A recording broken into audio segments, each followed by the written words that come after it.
Hello and welcome to this lecture. We're going to be talking about functions of random variables.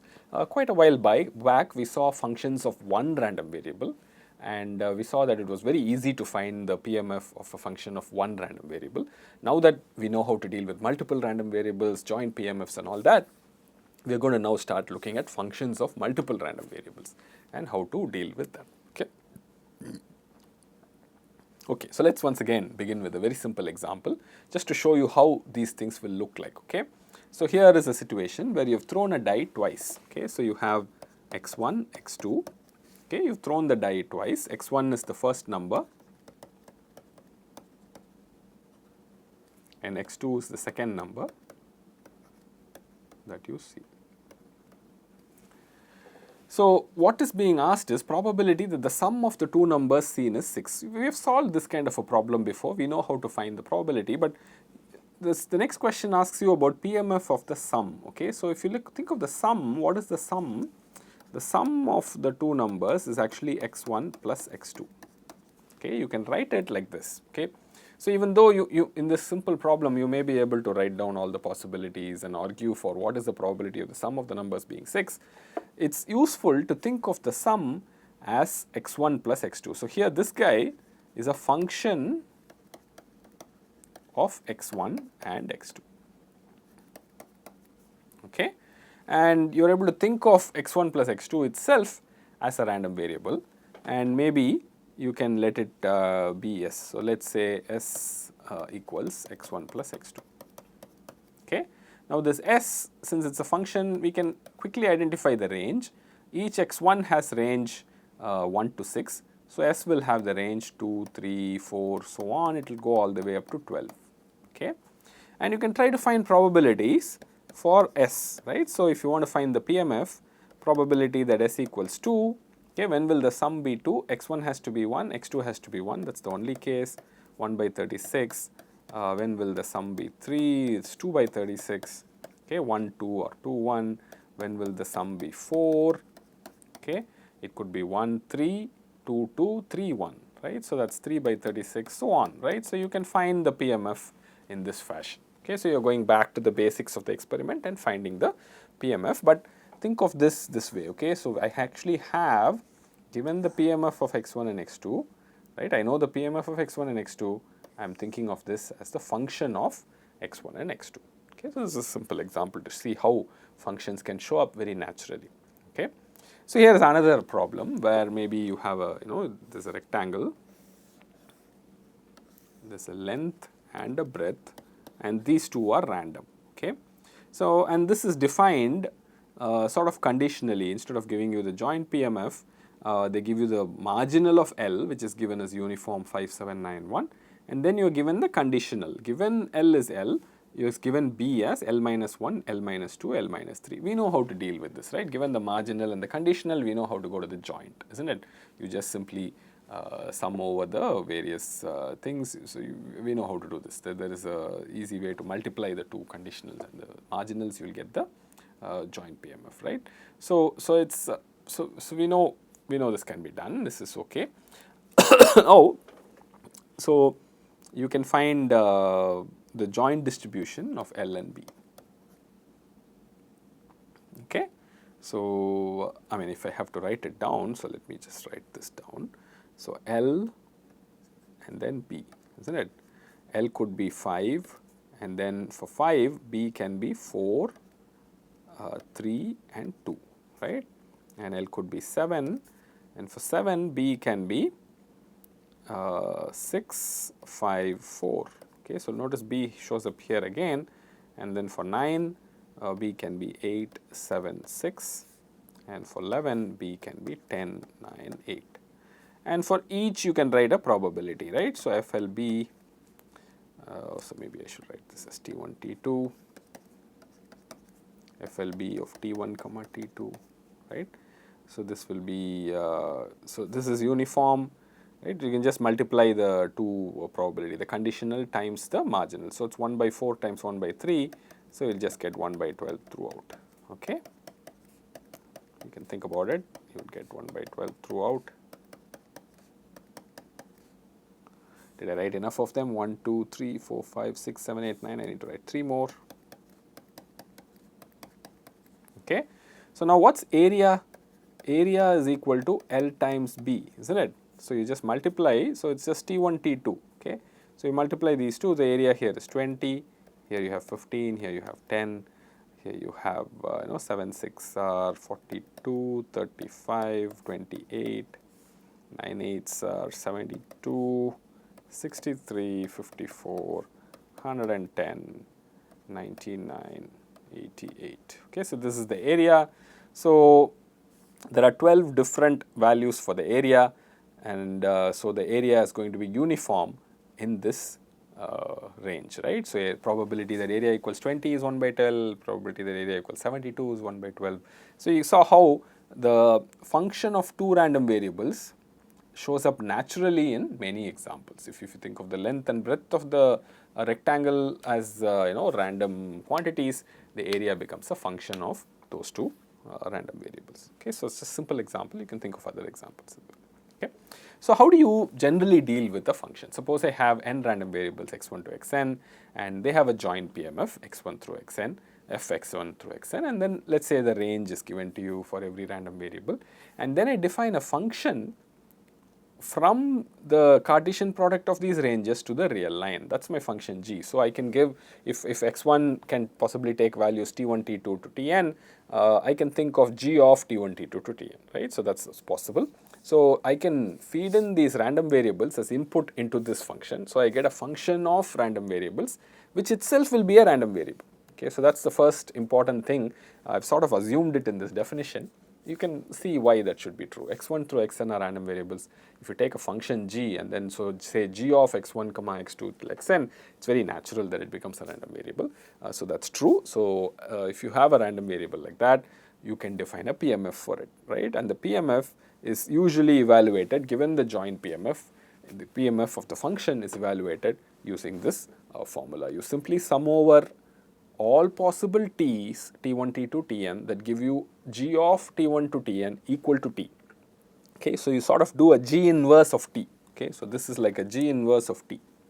Okay, this is sort of like a g inverse of t. Okay, all the points t1 to tn, which will give you t if you apply g on it. Okay, so and then you just evaluate the joint PMF at all those points and add it all up together. Okay, so it's a very simple definition. It's a probability that g of x1 xn equals t is basically whenever x1 to xn takes values that give you g equals t, that's what it is. So you have to just add up over the joint PMF. It's a very simple and direct formula.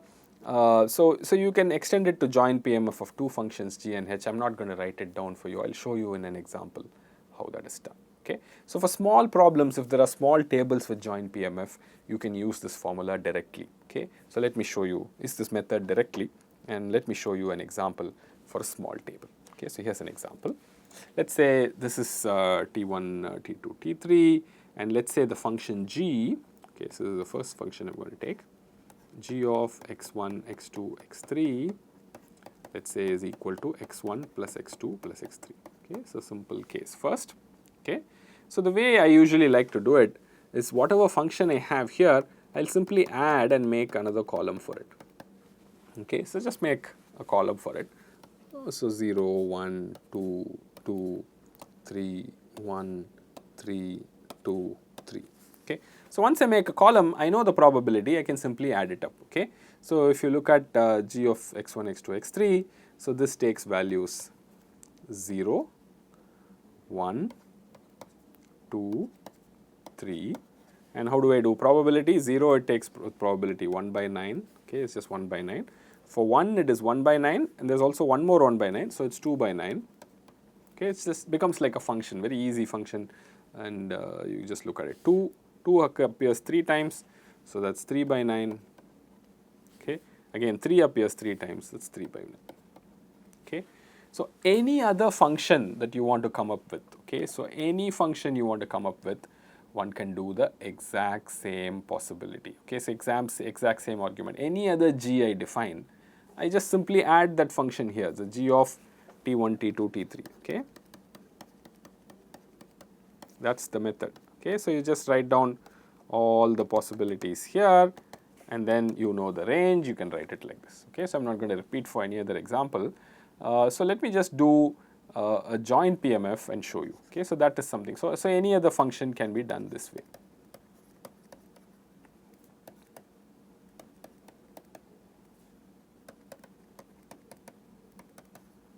Okay, whatever function you want to define here, you can use the same method. So let's say, is the second part, let's say I define two functions and then ask for the joint PMF. Let's say, I don't know, so let's say, let's do g of x1, x2, x3. We'll keep the same g so that we don't have a conflict in notation. Maybe for h, I'll do x1, x2, x3. Let's just do x2 times x3. Okay, just for the fun of it, why not x2 times x3? So here again, I mean it's not too difficult, you know. So you just write down both of these functions, okay, and then look for common possibility. So I need x2, x3, right? So let's write t2, t3. Okay, t2, t3 is 0, 0, 0, right? And then you have 1, you have 2, you have 0 again, and then you have 0 again, and then you have 0 again, and then you have 1. That's x2, x3. Okay. So now if you want the joint PMF of G and H, okay, so let's use slightly better notation here. So maybe I'll call it X, maybe I'll call it Y. So if I think of the joint PMF of X and Y,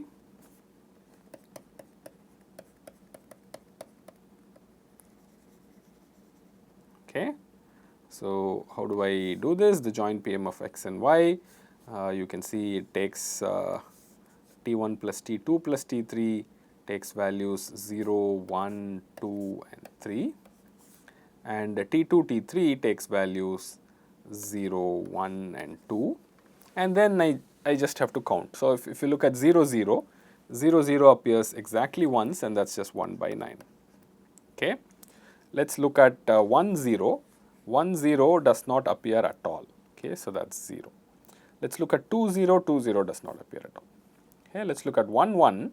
So these guys are values of T2, T3. These guys are values of T2 plus T3, T1 plus T2 plus T3. You can find joint PMF, anything else in the same fashion. 2, 0 does not appear. What about 0, 1? 0, 1 appears exactly twice. What about 1, 1? 1, 1 does not appear. What about 2, 1? 2, 1 does not appear. 0, 2 appears exactly twice again. 1, 2 appears exactly once. 2, 2 does not appear. 0, 3 appears once. 1, 3 appears once. 2, 3 appears once. Okay, I hope I've counted it correct. 4, 6, 9, yeah, exactly. So that's it. That gives you the joint PMF. Okay, so in small cases, even when you have any number of functions, this simple table method will always work. You just write down the table and write down the functions, and then see what are all the values it takes, and represent even the joint PMF or individual PMFs or anything you like. Can be very, very easily done. So this is the essence of the method for small cases. But as usual, when the function becomes a bit more complicated, random variable takes lots of values, these kind of calculations are not so straightforward. Okay, so anyway. Okay, so once you start thinking of functions of random variables, you will start getting these elegant, nice relationships between random variables. Okay, so here is one such relationship. Okay, so this is a very easy relationship. We have seen this several times before. So x1 through xn, if it is results of n IID Bernoulli P trials, right? So remember, x1 is 1, it's a success if the Bernoulli P resulted in 1. It's a failure, 0, if the Bernoulli P trial resulted in 0, right? So this is success failure we've seen before. The sum of the n random variables x1, this is simply number of successes in n independent Bernoulli trials, isn't it? So it's easy to identify that this has to be binomial NP. Okay, so it's a nice relationship. So expressed, so the way this is usually expressed is sum of n independent Bernoulli P equals binomial NP. Okay, notice how function of some independent distribution becomes some other distribution. Okay, so identities like this will are interesting in probability distributions. It just gives you a nice questions to ask in quizzes, but it also gives you nice relationships between the things we are studying. Okay, so here's another example. So you have x being uniform in 0, 1, 2, 3, y being uniform in 0, 1, 2, 3. If I start writing out all the 4 possibilities, I'll get 16 length table. I could do it. It's not too difficult, but maybe there is slightly better method one can think of. So if you look at z, it will take values 0, 1, 2, 3, 4. Okay, maybe I should put out some space so that I get something to write. 3, 4, 5, 6, isn't it? So you can quickly see how 0 will happen as a sum of x and y, right? X has to be 0 and y has to be 0, isn't it? So this will have 1 by 16, so it's easy to see. Now what about 1? 1 can happen if x is 0, y is 1, y is 0, x is 1. So that's 2 by 16. Okay, 2 is 0, 2, 1, 1 and 2, 0. So that's 3 by 16. Okay, 3 is 0, 3, 1, 2, 2, 1, 3, 0, right? So that's 4 by 16. 4 is what? 1, 3, 2, 2 and 3, 1. So that's 3 by 16. Okay, so you see how it starts from 1 by 16, goes to 2, goes to 3, goes to 4 and then climbs down, right? So it starts climbing down because as you go to larger sums, fewer cases accumulate. 5 is 2 plus 3 or 3 plus 2, 2 by 16. Finally, 6 is just 1 by 16. So, so usually people like to plot these things. So let's say you plot fx of x, that would just be 1 by 4, 1 by 4, 1 by 4 and 1 by 4, isn't it? You remember? So maybe I'll just write it like this. It's 1 by 4. This is fx, and you can also have fy. So I was mentioning how this is one good way of visualizing PMFs. Okay, so this is just 1 by 4, 1 by 4, 1 by 4, 1 by 4, 0, 1, 2, 3, 0, 1, 2, 3 is also 1 by 4. So notice what fz is, right? So fz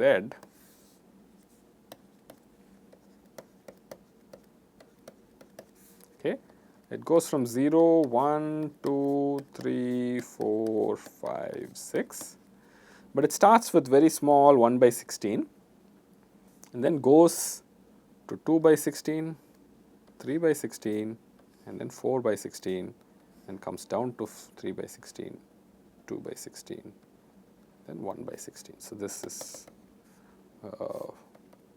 4 by 16, this guy is 3 by 16, this guy is 2 by 16 and this height is 1 by 16.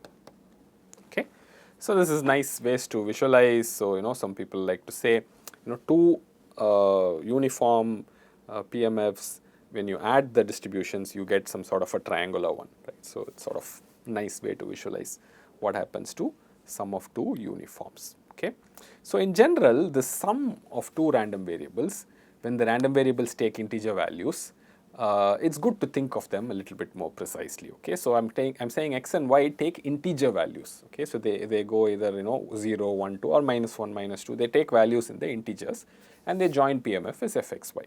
Okay, now I'm going to say z is x plus y, and it turns out one can sort of write down the mechanics of this without too much problems. Okay, so we know the sum of x plus y will be an integer.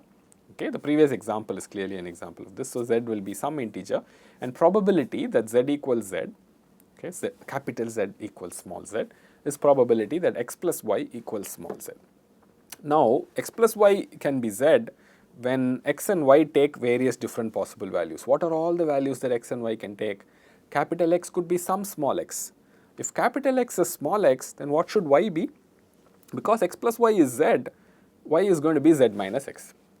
Okay, so now what are the possible values of x? X could be any integer, right? So this is just any integer. Okay, so this is just any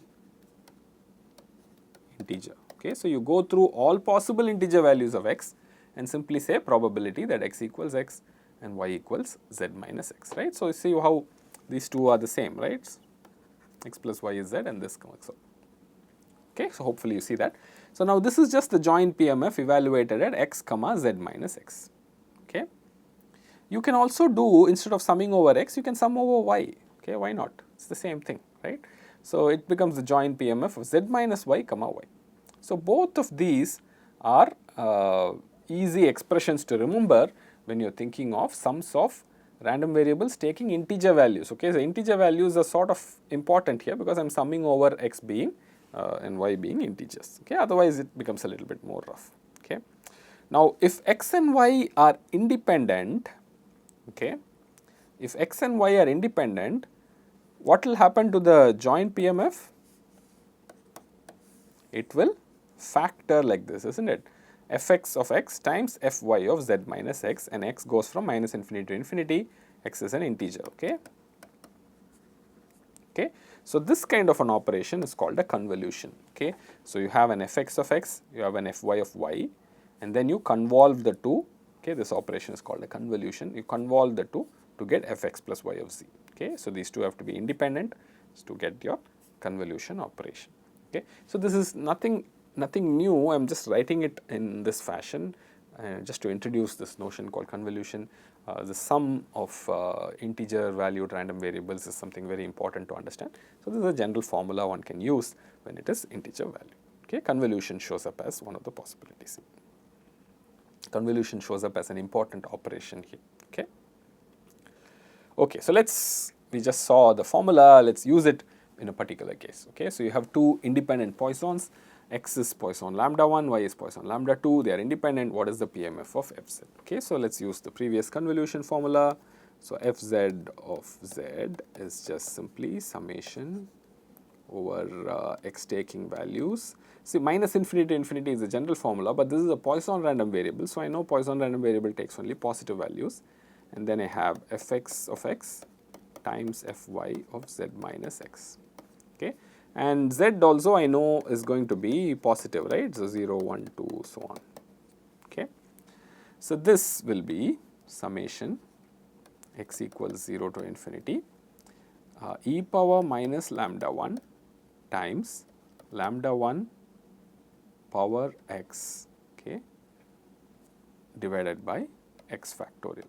Okay. So if you don't like x and all that, maybe you can use k and l and all that if you think x being integer is a bit of a difficult thing for you to imagine. What is fy? Fy is just e power minus lambda 2, lambda 1 power z minus x divided by z minus x factorial. Okay. So notice what can happen here. So if the sum is going to go up to z, I've put infinity here, but infinity really is not a possibility, right? See, x is positive, y is positive. If I say the sum is z, what is the maximum possible value that x can take? It cannot be infinity. It's enough if I go up to z. Okay, so this is a crucial simplification. It's enough if I go up to z. So whenever you do convolution, the tricky aspect is always to figure out the limits. Where do you, so I just happily wrote minus infinity to infinity without worrying about anything. It's enough if I go from 0 to z. Why? Because if x is greater than z, this guy will go to 0, right? Right? If x is greater than z, this will go to 0. So you don't have to bother about it. This guy will be equal to 0 if x is less than 0. Okay, so you fix your 0 with this. You fix your infinity with this guy. Okay, so that's the idea. Okay, so that's good to see. So you stop here. This need not be infinity. This can be just z. Okay, what do we do with this formula? It seems like a interesting little thing for us to do. So notice what I can do. I can do this little trickery here. So e power minus lambda 1, e power minus lambda 2, they don't play any role. Lambda 1 power x times lambda 1 power z minus x, these two will add and I'll simply get, I'm sorry, this is lambda 2, sorry. So So lambda 1 power x, lambda 2 power z minus x, I have to retain, I can't do much more about this. And then I have x factorial times z minus x factorial. So one of the things to do here, it's a little bit of a trick, I can divide by z factorial and then add the z factorial there. So I will get here z factorial by x factorial times z minus x factorial times lambda 1 power x, lambda 2 power z minus x. Okay. So this is the familiar binomial formula of a plus b power n. Okay. So think about why this is true. This guy becomes equal to lambda 1 plus lambda 2 power z. Okay. So this is the binomial expansion formula. We have seen this before in the context of binomial distributions, how a plus b power n becomes the summation of n factorial by k factorial and minus k factorial, that kind of an expression. So you have to identify this summation here. So once you do that, you get this very nice expression. So let me just finally write down what this is. Fz of z is e power minus lambda 1 plus lambda 2 times lambda 1 plus lambda 2 power z divided by z factorial. Okay. What kind of distribution is this? You know this distribution. So this implies z is Poisson, the sum of two Poisson random variables is Poisson with parameter being lambda 1 plus lambda 2. Okay. So it's a very important and interesting result. Right. Previously we had sum of n independent Bernoulli's is binomial NP, right. Saw that very nice result. Here is another result. Sum of two independent Poissons is another Poisson. What is the parameter? I just add the lambda 1 and lambda 2. Nice, isn't it? Very nice. Okay. So this is the first problem.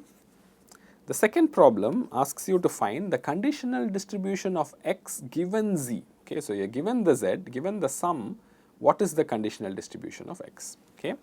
So basically we have to find probability that x equals k given z equals n. Okay. So this is probability of x equals k comma z equals n divided by probability that z equals n. We have already seen what probability of z equals n is. What is the probability of x equals k comma z equals n?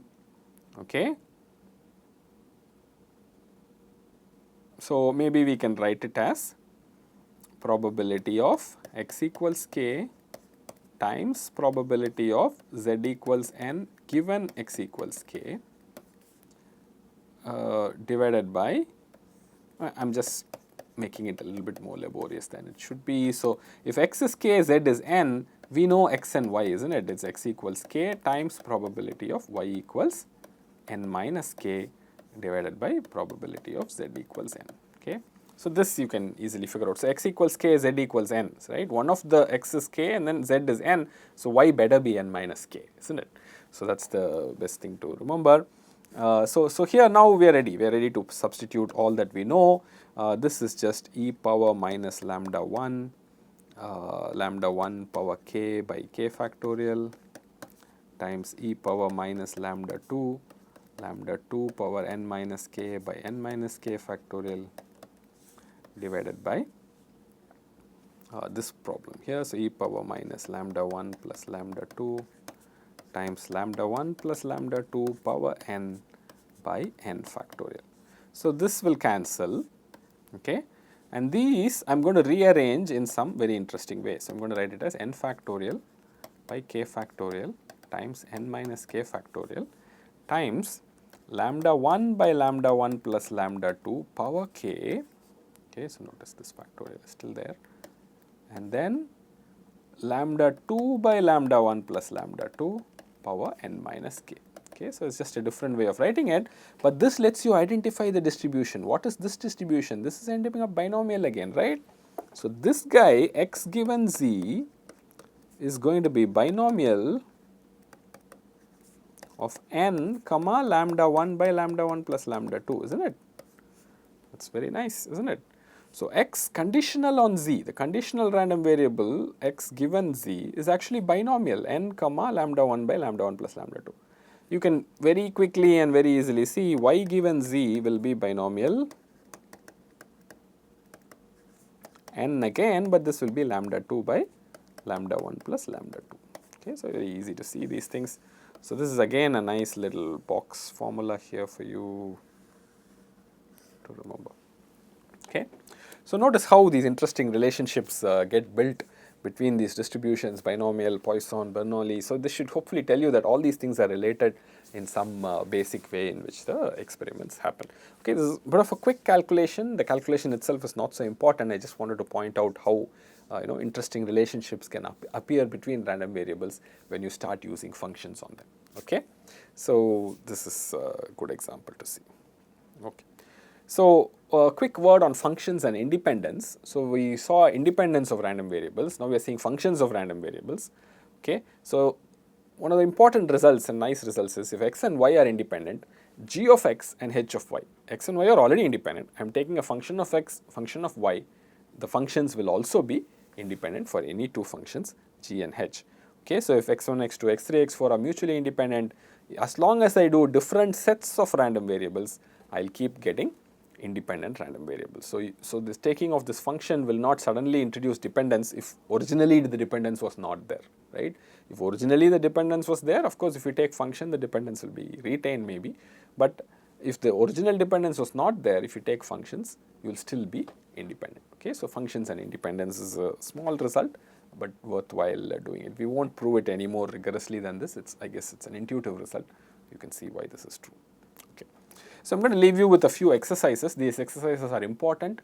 Just like I did sums of Poisson random variable, go through and on your own try to do these sums. Okay, we have seen this before. You see, you take two binomials, same p but different m. Okay, m in one case, n in the other case. Sum of those two independent. What will be the distribution? Sum of two independent geometric distributions. Sum of y two independent geometric. Sum of r IID geometric distribution, sum of two independent negative binomial distributions. Okay, so these all will turn out to be something nice. Okay, so try it, give it a shot, and then you'll see these relationships, and they have a very good connection as well.